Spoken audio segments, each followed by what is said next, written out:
Are you wasting your time on social media?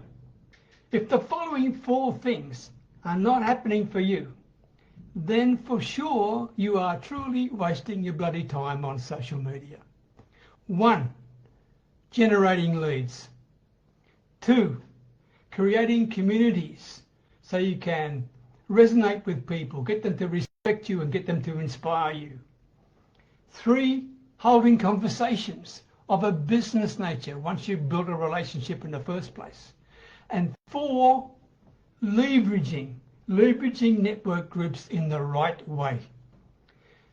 These are all outcomes, and it needs a heck of a lot of work to get there in the first place, including providing quality content. But if you're not getting those 4 outcomes, or any of them, you truly are wasting your time on social media. And notice I didn't say anything about sales. Don't try and sell anything on social media. All right? See you next time. Bye for now.